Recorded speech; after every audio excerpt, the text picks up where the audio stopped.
ટ્રેક્ટરને charging થવા માટે કેટલો સમય લાગે? 7 થી 8 કલાક માત્ર ને માત્ર 20 રૂપિયાના. એટલે ખેડૂત પાસે 3 ફેઝ પાવર નહીં હે. આ બેટરી જે છે એ ક્યારેય સળગે નહીં. બેટરીની આયુષ્ય છે 1000. જ્યારે બેટરી નબળી પડે છે ત્યારે બી બેટરીને આખી બદલાવાની થતી નથી. કોઈ પણ પ્રકારની અહીં ક્લચ નથી. ક્લચ વગરનું ક્લચલેસ છે. જેટલું લીવર મારે એ પ્રમાણે પીટીઓ ફરતો જાય ને. હો રામ રામ ખેડૂત મિત્રો, આગળ ચોમાહાની સિઝન ચાલુ થઈ જાય ને બધા ઝીણકા ટ્રેક્ટર એટલે કે મિની ટ્રેક્ટર ગોતવાનું કામ ચાલુ કરી દે છે. પણ અત્યારે તમે મારી પાછળ જોઈ શકો છો 3 રંગબેરંગી કલરના ટ્રેક્ટર દેખાતા છે. પણ આ કોઈ નોર્મલ ટ્રેક્ટર નથી, આ બધા બેટરી વાળા ઇલેક્ટ્રિક ટ્રેક્ટર છે. તો આ ટ્રેક્ટર ખરેખર લેવા જેવા છે કે નહીં? આમાં કવડી બેટરી આવે છે, કવડી મોટર આવે છે, કેટલી વાર આનું ચાર્જિંગ ટકે છે, કેટલા વીઘા ખેડી હગે છે, પાછળ કયા આપણે ઇમ્પ્લિમેન્ટ લગાડી હગી છે, હવે આની અંદર આગ લાગીને ફાટી નહીં પડી છે ને, ગેરંટી કેટલી આપે છે, વોરંટી કેટલી આપે છે, બધી વસ્તુ આપણે વિડીયોની અંદર કવર કરવાના છે. જો તમે એક ઇલેક્ટ્રિકલ બેસ્ટ ઇલેક્ટ્રિક ટ્રેક્ટર ગોતવા માંગો હો તો આ વિડીયો પૂરો જોઈ લ્યો, કારણ કે આમાં તમને બધી જાણકારી દઈ. અને આનાથી વિશેષ ટ્રેક્ટર હજી આપણા ભારત ગુજરાતમાં ક્યાંય નથી આવ્યું. હાલો તમને દેખાડી દઉં. કંપનીનું નામ છે ઉર્જા એવી કરીને.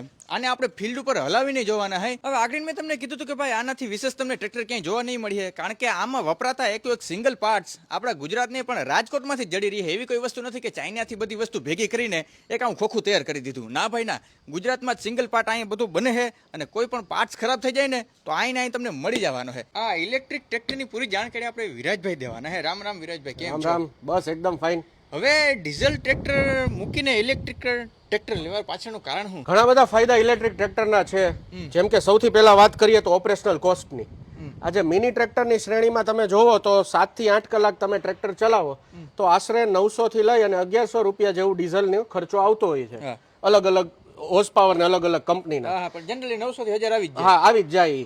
જ્યારે તમે ઇલેક્ટ્રિક ટ્રેક્ટરની વાત કરો છો તો આ 7 થી 8 કલાક માત્ર ને માત્ર 20 રૂપિયાના ચાર્જિંગમાં ચાલે છે. 8 કલાક આખ્યો ને ખાલી 20 રૂપિયાનો ખર્ચો આવ્યો. તમે શું કામ અહીં હું તમને કહું, ખેતરમાં આપણે 60 પૈસા યુનિટ છે અને આ ટ્રેક્ટર 15 એમ્પિયરના પ્લગમાં ડીમ પાવરમાં ચાર્જ થાય છે. એટલે ખેડૂત પાસે 3 ફેઝ પાવર નહીં હે, ના હોય તો સિંગલ ફેઝમાં ચાર્જ કરી શકે આ ટ્રેક્ટર 15 એમ્પિયરના પ્લગમાં, જેમાં આપણે આપણો ફ્રીજનો કે એસીનો કે જે પ્લગ હોય ને એ પ્લગમાં આ ટ્રેક્ટર ચાર્જ થાય.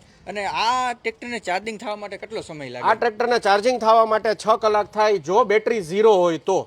બાકી 15-20% બેટરી હોય તો 4.5 થી 5 કલાક. હું રાતે આને ચાર્જિંગમાં મૂકી દઉં ને સવારે પ્લગ કાઢી નાખો તો કઈ વાંધો? કઈ વાંધો નહીં. આને તમે ચાર્જિંગમાં મૂકી અને 3 મહિના વિદેશ પ્રવાસ કરી આવવાનો. હવે આ બેટરી વાળું ટ્રેક્ટર છે તો ખેડૂતોનો મોટો પ્રશ્ન એ આવે કે આની અંદર તમે બેટરી કઈ વાપરી છે અને કઈ ફાટી બાટી નહીં પડી છે ને? કિશોરભાઈ, આની અંદર આપણે લિથિયમ આયન બેટરી યુઝ કરીએ છીએ, જેનું નામ છે LFP, લિથિયમ ફેરસ ફોસ્ફેટ જેને કહેવાય. આ બેટરી જે છે એ ક્યારેય સળગે નહીં. આ બેટરીની અંદર અમે ઘણા બધા એના પ્રોટેક્શન રાખતા હોઈએ છીએ, જેમ કે ઓવર કરંટ પ્રોટેક્શન છે, ઓવર વોલ્ટેજ પ્રોટેક્શન છે, ટેમ્પરેચર કંટ્રોલ પ્રોટેક્શન છે. આ બધા અમે એટલે જ રાખતા હોઈએ છીએ જેથી કરી અને આ ટ્રેક્ટરની સેફટી વધી જાય છે. અને બેટરીની જ્યારે વાત કરીએ વોરંટીની, ત્યારે અમે 3 વર્ષની વોરંટી આપીએ છીએ બેટરીમાં. એ ઉપરાંત 2 વર્ષની કંપની પેઇડ વોરંટી આપે છે, 5 વર્ષની. અને જ્યારે હું બેટરીની આયુષ્યની વાત કરું, મેઇન આયુષ્ય, તો બેટરીની આયુષ્ય છે 1000 લાઈફ સાયકલ. 1000 life cycle. હવે લાઈફ સાયકલ એટલે હું તમને સમજાવું શું. 0 થી 100 તમે ચાર્જ કરો અને 100 થી 0 તમે ઉતારો ને, એને 1 લાઈફ સાયકલ કહેવાય. હવે કાયદેસર રીતે આપણે જોઈએ છીએ તો આપણે મિની ટ્રેક્ટરનો ઉપયોગ વર્ષમાં આશરે 500 કલાક થતો હોય છે. તો એ પ્રમાણે તમે ગણતરી કરો ને તો બેટરીની આયુષ્ય 10 થી 12 વર્ષની હોય છે. અને 10 થી 12 વર્ષે જ્યારે બેટરીની આયુષ્ય નબળી પડે ત્યારે ટ્રેક્ટરની કેપેસિટી કે તાકાત ઓછી નથી થતી, ખાલી એનો યુઝેજનો જે ટાઈમ છે એ ઘટે છે.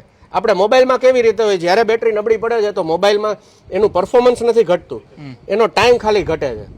અને જ્યારે બેટરી નબળી પડે છે ત્યારે બી બેટરીને આખી બદલાવાની થતી નથી. ખેડૂત મિત્રો ઉપર આખી બેટરી બદલાવાનું ભારણ ક્યારેય નહીં આવે. લિથિયમ આયન બેટરી હોય એ ઘણા બધા સેલની બનેલી હોય, જેમ કે તમે જોઈ શકો છો આ એક સેલ છે. આવા ઘણા બધા મલ્ટિપલ સેલની આ બેટરી બનેલી હોય છે. જ્યારે બેટરી નબળી પડે ત્યારે જે સેલ એમાં અંદર નબળા પડ્યા હોય એ આ સેલ બદલાય. હા, એવું જરૂરી નથી કે બધા સેલ નબળા પડે. આજે તમારી તાકાત અલગ હોય, મારી તાકાત અલગ હોય, ત્રેહાત વ્યક્તિની તાકાત અલગ હોય એવી જ રીતે સેલમાં હોય. એમાં જે સેલ નબળો પડ્યો હોય એ 3-4 સેલને કાઢી અને નવા સેલ નાખી દો એટલે બેટરીનું પરફોર્મન્સ તમારું સાવ નવા જેવું થઈ જાય છે. અને આખી બેટરી નહીં બદલાવી, આખી બેટરી ઓછા ભાવમાં થઈ જાય. હા, અને હા, જો બીજી વસ્તુ એ કે આ તમને સેલની કિંમતની વાત કરી દઉં તો અત્યારે આ સેલ તમને માર્કેટમાં 4,500 થી 5,000 રૂપિયાનો મળતો હોય છે. હા, બરાબર. 4 વર્ષ પહેલા આ જ સેલના ભાવ 8,000 થી 9,000 રૂપિયા હતા. તો હવે તમે જ ગણતરી કરી લ્યો કે 10 વર્ષ પછી આ સેલનો ભાવ શું હશે ને કેટલો ડાઉન થઈ ગયો હશે. બીજી વસ્તુ ખાસ અહીંયા જો હું ડિઝાઇનમાં તમે ખાસ બહુ ધ્યાન દીધું હોય, કારણ કે નોર્મલ ટ્રેક્ટર થી વધારે રૂપારા ટ્રેક્ટર દેખાય છે. એની પાછળનું કારણ આપણે સૌથી પહેલા હું તમને એ કહું કે આપણે 100% ઇનહાઉસ મેન્યુફેક્ચરિંગ છે.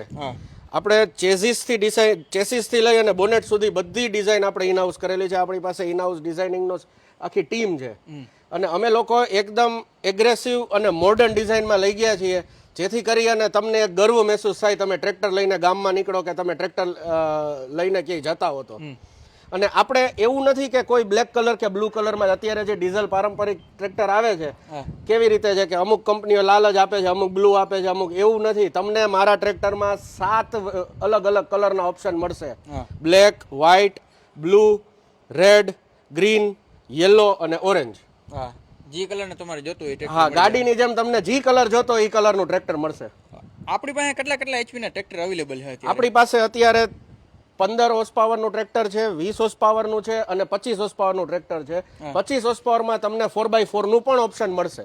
25 માં જેને 4x4 જોતા હા, 4x4 જોતા હોય મળી જશે. 4 વ્હીલ ડ્રાઈવ. હા, હવે આપણે વાતો તો ઘણી બધી કરી લીધી, પણ ખેડૂતને એકચ્યુઅલમાં આપણે ખેતરમાં હાકીને દેખાડીને ત્યાં જઈને સાચી મજા આવે. બરાબર છે. તો આપણે હાકીને દેખાડી 100%. આની પાછળ કયા બધી પ્રકારના યંત્રો જોડી હગી ઓયણી જે આપણે ડીઝલ ટ્રેક્ટરમાં પાછળ હોય એ જ રીતે પાછળ આમાં છે 3 પોઈન્ટ લિંક ને હાઇડ્રોલિક ને બધું, પ્લસ પીટીઓ આમાં 540 અને 1000 નો આવે છે અને રિવર્સેબલ પીટીઓ આવે છે. રિવર્સેબલ બંનેમાં ઊંધો બી ફરી શકે. બરાબર છે. આમાં ગેર ટોટલ કેટલા આવે છે એ મને સમજાવી. 15 HP અને 20 HP ટ્રેક્ટરમાં 1 2 3 ફોરવર્ડ, એક રિવર્સ અને હાઈ લો. બરાબર, એટલે 6+2. અને 25 HP ના ટ્રેક્ટરમાં 1 2 3 4 ફોરવર્ડ, એક રિવર્સ અને હાઈ લો એટલે 8+2. અચ્છા, ઓકે. હાલો, હવે કોઈ પણ એ ઉપરાંત તમને આમાં 3 મોટરના મોડ આવે. મોટરના મોડ એટલે મોટરને ડીમ ફૂલ કરી શકી. મોટરની તમારી તાકાત, મોટરની તાકાત એ વેરિયેબલ તમે આમાંથી કરી શકો. હા, બરાબર. ઈ ક્યાંથી થાય? એ અહીંયા સ્વિચ આપેલી છે આ રહી જો 1 2 ને 3. હા, બરાબર છે. જો ભાઈ નજીકથી હું તમને દેખાડી દઉં તો 1 2 અને 3. બરાબર છે. 1 ઉપર એટલે ફૂલ પાવર ઉપર છે કે 3 ઉપર એટલે ફૂલ પાવર, 1 ઉપર લો પાવર, 2 ઉપર મીડિયમ અને 3 ઉપર ફૂલ. હા, હજી એક વિશેષતા તમને કહી દઉં કે તમારે ક્યારેય રિવર્સ લેવું હોય અને તમારે આ ગિયર થી રિવર્સ ના નાખવું હોય તો મોટર થી પણ રિવર્સ થાય. ન્યુટ્રલ, ડ્રાઈવ અને રિવર્સ. ધારો કે હું ચોથા ગિયરમાં, ત્રીજા ગિયરમાં હાંકતો આગળ જાતો, હા, તમે સીધો અહીંયાથી રિવર્સ કરો એટલે સીધો રિવર્સ હાલી જાય. સરળ ભાષામાં તમને કહું ને તો ઓલો શટલ ગિયર દઈ દીધો છે. હા, શટલ ગિયર, સ્વિચ ગિયર. હા, શટલ ગિયર નો દાંડો નથી પણ એની જગ્યાએ છે ને સ્વિચ દઈ દીધી છે. અને હેન્ડ લીવર અહીંયા આપેલું છે. હેન્ડ લીવર ભાઈ આ બાજુ તમને બતાવી દઉં, બહુ યુનિક હેન્ડ લીવર દીધું. વોલ્યુમ ના દીધો જોઈ લો. રેગ્યુલેટરના ફોર્મમાં અમે હેન્ડ લીવર દીધું છે. હા, બરાબર છે. આમાં ટૂંકમાં એકદમ પ્રિસિઝન થી આપણે રીક જે ચાલવા જોઈએ તો આપણે વધારે. બરાબર છે. એ ઉપરાંત હજી એક તમને ફાયદો કહું, આ બધા જ ટ્રેક્ટર ઉર્જાના જે છે એમાં IoT ડિવાઇસ આવે છે. IoT ડિવાઇસ એટલે તમે તમારા ફોનમાં GPS લોકેશનમાં ટ્રેક કરી શકશો કે તમારું ટ્રેક્ટર ક્યાં છે. બરાબર. પ્લસ બીજું કે તમે કોઈને આપો છો વાપરવા કે ભાડેથી ચલાવો છો તો તમે એમાં જીઓ ફેન્સિંગ કરી શકો. ધારો કે 2 કિલોમીટરની રેન્જ ફિક્સ કરવું, 2 કિલોમીટરની રેન્જ ફિક્સ કરવી હોય, ખેતર ફિક્સ કરવું હોય, એની બહાર જાય તો તમારે એવું જોતું હોય કે તમારા ફોનમાં તમને મેસેજ આવે તો એ આવશે. હા, બરાબર. પ્લસ તમારે એવું જોઈએ છે કે ટ્રેક્ટર બંધ જ થઈ જાય તો એ બી થઈ શકે. એટલે ચોરી થવાની શક્યતા ના રહે. પ્લસ એમાં ઘણા બધા બીજા ફીચર્સ બી તમે જોઈ શકો કે તમારા ટ્રેક્ટર કેટલા લોડમાં ચાલ્યું, કેટલો પાવર ખેંચો, કેટલી બેટરી છે, એ બધું તમે એમાં જોઈ શકો તમારા ફોનમાં. બરાબર છે. એના માટે કોઈ તમારે અલગ ડિવાઇસ ના લેવું પડે. આની અંદર જ વસ્તુ આવે છે, અમે જ આપીએ છીએ. બરાબર. હાલો, તો હવે જરીક આપણે છે ને હાકીને જોઈ લઈ. તો ચાલુ કરવા માટે 2 પોઈન્ટ તમારે આવી રીતના ફેરવી દેવાના. ખાસ આ બાજુ તો જો તમને એક વસ્તુ દેખાડું, કોઈ પણ પ્રકારની આ ક્લચ નથી. ક્લચ વગરનું, ક્લચલેસ છે. ગમે ઈ ગિયરમાં તમે સીધું ચાલુ કરી શકશો આ ટ્રેક્ટર. ત્રીજા ગિયરમાં ઉપાડવું તો ઉપડી જાય. ત્રીજા ગિયર હાઈના ત્રીજામાં ઉપાડવું હોય તો ઉપડી જાય, ઉપાડ લ્યો. જનરલી કેવું થતું હોય ભાઈ, આપણે બહુ વધારે લોડિંગનું કામ કરતા હોય ને તો ક્લચ પ્લેટો આપણે વહી જતી હોય, પણ આમાં એ તો મેન્ટેનન્સ છે નહીં, પ્લસમાં એન્જિન નથી એટલે એન્જિનનું મેન્ટેનન્સ નથી, ક્લચ પ્લેટનું મેન્ટેનન્સ નથી, કોઈ જાતનું મેન્ટેનન્સ નથી આમાં. અને આનું તો બોનેટ લગભગ નથી ખુલતું ને. બોનેટ આમાં ખોલવાની જરૂરત જ નથી, આખી આ બેટરી આવે આમાં અંદર, બીજું કાંઈ ના આવે આમાં. કઈ પાણી બાણી કઈ નાખવાનું કાંઈ નહીં. આ પાણીવાળી ના ડ્રાય બેટરી, આપણે જે પેલા વાત થઈ હતી એમાં લિથિયમ આયન બેટરી છે, આમાં સેલ હોય અંદર. બરાબર છે ભાઈ. આને હાંકવા માટે કઈ નહીં, તમારે ચાવી ચાલુ કરી દેવાની છે. ધારો કે 1-2 ટન ઉપર રાખવાનું છે અને આ ન્યુટ્રલ ડ્રાઈવ ને એમાં જવા દે. એમાં તમે ડ્રાઈવ કરી નાખ્યું, આ ડ્રાઈવ કરી નાખ્યું. અહીંયા તમે મોટરનો મોડ સિલેક્ટ કરી નાખ્યો, ત્રીજામાં નાખીને ચાલતું કરો. આપણે આ સીધું ભાઈ ત્રીજામાં નાખીએ. આ ત્રીજામાં નાખ્યું. આ તો હજી ભાઈ પેલા મોડમાં છે, ઓલી સ્વિચ નંબર 1 જ રાખ્યું. આને નાને હું ત્રીજામાં કરી નાખું તો આ ભાઈ આ હે ઘોડું થાય. જોજો આટલે ત્રીજામાં મેં નાખી દીધું. હાથમાં ના રહે ને એવી રીતના હા એનું પિકઅપ. લાઈવ ટેસ્ટિંગ આપણે ભાઈ જોવાના છે, પાછળ જોઈ શકો હો. 1 2 3 4 5 ને 6 ડાટા ચડાવ્યા છે અને ચાલુ કરીએ આપણે. જોજો ભાઈ, સારી એવી બેહાડી દીધી છે આમાં. અવાજના નામે હાવ શૂન્ય છે, કઈ અવાજ જ નથી કરતું ટ્રેક્ટર. જો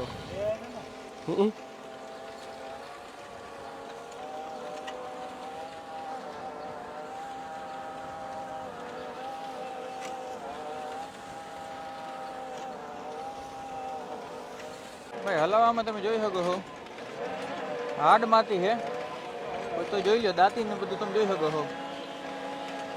સારી એવી ભાઈ દાંતી આપણે દાબી દીધેલી છે, એકદમ પરફેક્ટલી હાલે છે. મેં તમને કીધું હતું ને કેશુરભાઈ કે આમાં બધા જ પ્રકારના ઇમ્પ્લિમેન્ટ ચાલે. આ જો 3 ફૂટનું રોટાવેટર લગાડેલું છે, તમે જોઈ શકો છો કે હવે તમે તમારા જ હાથે ચલાવી લ્યો અને જોઈ લો કે કઈ રીતે અને કેટલું સરસ મજાનું ઇમ્પ્લિમેન્ટ ચાલે છે. જોઈ લ્યો આગળ આ ઢેફા છે અને તમે જ રોટાવેટર ચલાવી લ્યો. અચ્છા ઓકે, આપણે પીટીઓ ગેર એંગેજ કરીને જો કે આમાં તો બધી સ્વિચ જ આવે, બધી સ્વિચો છે. પીટીઓ ગેર એંગેજ થઈ ગયેલો છે એમાં. તમારે સીધું ટ્રેક્ટર લીવરમાં લીવર જ મારવાનું છે. જેટલું લીવર મારે એ પ્રમાણે પીટીઓ ફરતો જાય ને. હો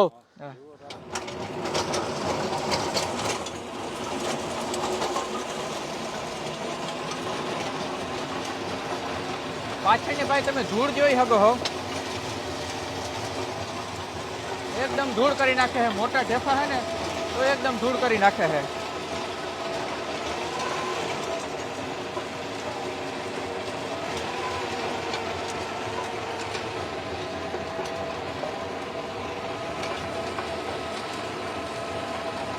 ઓકે વિરાજભાઈ, આપણે બધી પ્રકારના ઇમ્પ્લિમેન્ટ આપણે ટ્રેક્ટરની અંદર આપણે હલાવીને જોઈ લીધા છે.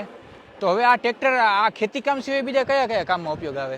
મેં તમને જેમ જણાવ્યું એમ ડીઝલ કરતા તો આના અનેક ઘણા ફાયદાઓ છે. એ ઉપરાંત તમે ઇલેક્ટ્રિક ટ્રેક્ટરનો યુઝ V2H માં બી કરી શકો, મતલબ કે વેહિકલ ટુ હોમ એપ્લાયન્સીસ. એટલે શું થાય ગુજરાતી સરળ ભાષામાં હું તમને એક ઇન્વર્ટર આપું. એ ઇન્વર્ટર વડે તમે ટ્રેક્ટરમાં રહેલા પાવરને, માનો કે ખેતરમાં કોઈ જાતનો પાવર ના હોય, ડીમ પાવર બી ના હોય, ત્યારે તમે લાઇટ, પંખા, પછી પંપ, 3 હોર્સપાવરની મોટર, ઝટકા મશીન, વલોણા, છાસના ઘરઘંટી, આ બધું આના ટ્રેક્ટરના પાવરથી ચલાવી શકો. ધારો કે મારે ટ્રેક્ટરની બેટરી ચાર્જિંગ છે, મારે ઘેર લાઇટ વેગન સાહી કરવી છે, આ તો થાય, થઈ જાય. આ તમારી પાવર બેંક થઈ ગઈ હરતી ફરતી. એટલે ટૂંકમાં ઇન્વર્ટર જેવું જ થઈ ગયું. હા, ઇન્વર્ટર જેવું થઈ ગયું. ખેતરમાં કામ લાગીએ, પ્લસમાં ઘરે કામ લાગીએ. બરોબર છે. તો આ બધા આપણા ટ્રેક્ટર ની કિંમત આપણે ક્યાંથી શરૂઆત થાય છે? આપણા બધા મોડલની કિંમત 4 લાખ થી શરૂ થઈ 7 લાખ સુધીની છે, અલગ અલગ મોડલની. બરાબર છે. અને કોઈને પણ લેવું હોય તો ડિસ્પ્લે ઉપર નંબર આવે છે, અને કોઈને લાઈવ રૂબરૂ જોવું હોય તો ક્યાં આવવાનું રહે? રૂબરૂ જોવું હોય તો આપણી ફેક્ટરી આવી જવાનું, સિગ્નસ મોટર્સ, ખીરસરા GIDC, રાજકોટની નજીક. આ સાથેનો ભાઈ આજનો આપણે ખેતીવાડીનો વિડીયો કરી નાખી પૂર્ણ. ટ્રેક્ટર તમને કેવું લાગ્યું મને ખાસ કોમેન્ટ કરીને જણાવજો. મળી આવા જ ફાર્મિંગ વિડીયો સાથે. ત્યાં સુધી બધાને રામે રામ ડાયરાને.